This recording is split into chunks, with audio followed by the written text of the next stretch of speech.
Hello class 11th। आज की class में मैं पॉलिटिकल साइंस के क्लास 11th के जो मोस्ट इंपॉर्टेंट क्वेश्चंस हैं वो आपको करवाने वाली हूँ, जिनसे एग्जाम में बार बार क्वेश्चंस पूछे जाते हैं रिपीटेडली।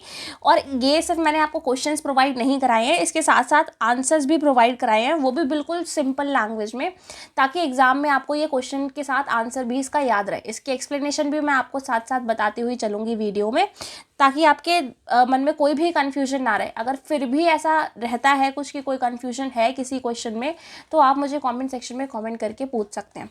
चलिए वीडियो को स्टार्ट करते हैं। सबसे पहला जो क्वेश्चन है जो बार बार रिपीट होता है एग्जाम्स में हमारे, वो है What do you understand by universal adult franchise. Universal adult franchise से आप क्या समझते हो? आपको पता है कि यूनिवर्सल एडल्ट फ्रेंचाइजी का मतलब क्या होता है? राइट टू वोट, यानी राइट टू वोट हर सिटीजन्स को मिलना। जो भी 18 या 18 अबव हैं उनको राइट टू वोट मिलना चाहिए, उनको वोट करने का अधिकार मिलना चाहिए, irrespective of their gender, religion, race, caste और सेक्स, कि वो कौन से रिलीजन से बिलोंग करते हैं, कौन सी रेस से बिलोंग करते हैं, ये मैटर नहीं करता। If they are a citizen of India तो उनको जो राइट टू वोट है वो ग्रांट किया जाएगा। फर्स्ट जो आंसर है वो होप सो आपको समझ में आ गया होगा। It refers to the right to vote granted to every citizen of India who is 18 years और above, irrespective to their caste, class, race और सेक्स। सेकेंड जो है, सेकेंड हमारा जो क्वेश्चन है वो है why amendments are being done in Indian constitution. जो अमेंडमेंट्स हैं वो कॉन्स्टिट्यूशन में क्यों किए जाते हैं? अमेंडमेंट्स किसी भी चीज़ में चेंज लाने के लिए किए जाते हैं, तो कॉन्स्टिट्यूशन में भी चेंज लाने के लिए अमेंडमेंट्स किए जाते हैं।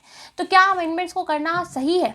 ये देखते हैं, ये हमें पढ़ के पता चलेगा। Amendments ensure that a constitution is a living document, क्योंकि अमेंडमेंट्स क्या इंश्योर करते हैं कि हमारा कॉन्स्टिट्यूशन एक स्टैटिक डॉक्यूमेंट नहीं है, ये एक लिविंग डॉक्यूमेंट है। ये आज भी एग्जिस्ट करता है, ये इवॉल्व होते रहता है टाइम के साथ, यानी ये नीड ऑफ टाइम को रिप्रेजेंट करता है और फ्लेक्सिबिलिटी को शो करता है हमारे कॉन्स्टिट्यूशन की। अदरवाइज कुछ जो लॉज जो पहले के टाइम पीरियड में नहीं बन पाई, तो फिर वो आज के टाइम पीरियड की नीड के हिसाब से ऐड नहीं हो पाती अगर हमारे पास अमेंडमेंट का ऑप्शन नहीं होता तो। अब देखते हैं नेक्स्ट क्वेश्चन, जो कि है how local government strengthen democracy. जो लोकल गवर्नमेंट्स हैं वो कैसे डेमोक्रेसी को स्ट्रेंथन करती है, कैसे डेमोक्रेसी को मजबूत बनाती हैं?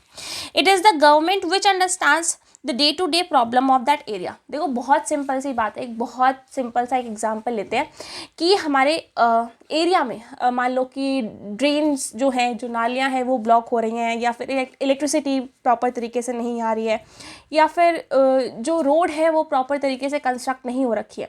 तो ये जो प्रॉब्लम्स है, ये जो डे टू डे लाइफ की हमारी प्रॉब्लम्स है, इनको कौन बेटर अंडरस्टैंड करेगा? क्या जो हमारे स्टेट का जो चीफ मिनिस्टर है वो उसको अच्छी तरीके से अंडरस्टैंड करेंगे, या फिर जो प्राइम मिनिस्टर है वो अच्छे से उसको अंडरस्टैंड करेंगे, या फिर जो लोकल लीडर है, जो म्यूनसिपैलिटी से बिलोंग करता है, जो पंचायत से बिलोंग करता है, वो ज़्यादा अच्छे से समझेगा? ऑफकोर्स ये बात है, लोकल गवर्नमेंट जो म्यूनसिपैलिटीज़ से बिलोंग करते हैं या फिर जो पंचायत से बिलोंग करते हैं वो ज़्यादा अच्छे से इस नीड को समझ पाएंगे, हमारी डे टू डे नीड को, डे टू डे प्रॉब्लम्स को समझ पाएंगे। तो इसीलिए जो लोकल गवर्नमेंट है वो बहुत इंपॉर्टेंट है। दूसरी चीज़ ये क्या करती है, ये लोगों के पार्टिसिपेशन को एनकरेज करती है। डेमोक्रेसी में लोगों का पार्टिसिपेशन होना बहुत ज़रूरी है, और इसके साथ ही ये इंश्योर करती है कि लोकल लेवल पे भी, गाँव के लेवल पे भी लोग जो हैं वो पार्टिसिपेट कर रहे हों। What do you understand by secularism? Second जो है वो है कि हम सेक्युलरिज्म जो टर्म है, सेकेंड जो टर्म है वो है सेक्युलरिज्म, कि सेक्युलरिज्म से हम क्या समझते हैं। तो सेक्युलरिज्म एक ऐसी आइडियोलॉजी है जहाँ पे जो लोग हैं वो डिफरेंट रिलीजन से बिलोंग करते हैं, स्टिल उनको इक्वल ही ट्रीट किया जाता है बिना किसी डिस्क्रिमिनेशन के। उनके साथ कोई भेदभाव नहीं किया जाता है, उनको इक्वल ट्रीटमेंट दी जाती है। और जो गवर्नमेंट है वो भी किसी एक रिलीजन को सपोर्ट या प्रमोट नहीं करती है, वो सारे रिलीजन्स को इक्वली ही ट्रीट करती है, ठीक है, सेक्युलरिज्म के अकॉर्डिंग। और state has no official religion, और जैसे पाकिस्तान हो गया या श्रीलंका हो गया, वहाँ की तरह कोई भी स्टेट का रिलीजन नहीं है सेक्युलरिज्म जहाँ पे भी फॉलो किया जाता है। जैसे इंडिया जो है वो एक सेक्युलर कंट्री है, ठीक है। आगे देखते हैं, why citizenship is regarded for any person. जो सिटीजनशिप है वो क्यों रिक्वायर्ड है किसी भी पर्सन के लिए? क्योंकि सिटीजनशिप के साथ जब आप किसी देश के नागरिक बन जाते हो तो उसी के साथ आपके पास वहाँ के राइट्स, वहाँ के ड्यूटीज़ जो है वो आ पाती हैं। आप अपने आप को एक कम्युनिटी का सदस्य, एक कम्युनिटी का मेंबर समझ पा रहे होते हो। तो it is a full and equal membership of a political community. इसकी वजह से, सिटीजनशिप की वजह से क्या होता है, हमें उस कम्युनिटी की एक फुल और इक्वल मेंबरशिप मिल पाती है, साथ के साथ ये इसके साथ जैसे ही सिटीजनशिप हमारे पास आती है, हमारे पास डिफरेंट राइट्स आ पाते हैं। आप इंडिया के सिटीजन हो इसीलिए आपके पास फंडामेंटल राइट्स हैं। आप इंडिया के सिटीजन हो इसीलिए आप अपने राइट टू वोट का यूज़ कर पाते हो, ठीक है। और उसी के साथ हमारे पास कुछ ड्यूटीज़ आती हैं कि आपको क्या करना है, आपको नेशनल फ्लैग को रिस्पेक्ट करना है, और बहुत सारी हमारी जो ड्यूटीज़ हैं वो आती हैं इसी के साथ। तो किसी भी सिटीज़न के लिए ये जो सिटीजनशिप है वो बहुत ज़्यादा इंपॉर्टेंट रोल प्ले करती है। अब देखते हैं हम आगे जो हमारा नेक्स्ट क्वेश्चन है। नेक्स्ट क्वेश्चन है why do we need fundamental rights, कि फंडामेंटल राइट्स की ज़रूरत हमें क्यों है। For the basic development of individual, अगर मान लो कोई भी ऐसे राइट्स नहीं होते हमारे पास, मान लो राइट टू एजुकेशन नहीं होता, राइट टू फ्रीडम नहीं होता, ऐसे कुछ बेसिक राइट्स नहीं होते, तो कोई भी हमें कभी भी परेशान कर सकता था।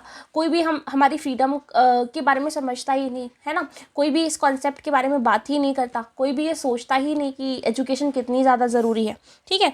तो फंडामेंटल राइट्स जो हैं वो एक बेसिक नीड है डेवलपमेंट के लिए, कि एक इंडिविजुअल का डेवलपमेंट तभी हो सकता है जब उसके पास कुछ फंडामेंटल राइट्स हों। इनमें और भी चीज़ें आती हैं जैसे इक्वलिटी, फ्रीडम, फ्रेटर्निटी, जस्टिस, ये सारे भी इसका पार्ट होती हैं। बाकी के जो क्वेश्चन हैं वो हम नेक्स्ट पार्ट में डिस्कस करेंगे। अभी 6 क्वेश्चन जो थे वो हमने इस पार्ट में डिस्कस करे, और I hope you have like this video. बाकी जो नेक्स्ट क्वेश्चन है वो और आगे आने वाली सीरीज़ में आएंगी। अगर आपको ये वीडियो पसंद आया है तो don't forget to like, share and subscribe this channel. Thank you so much for watching.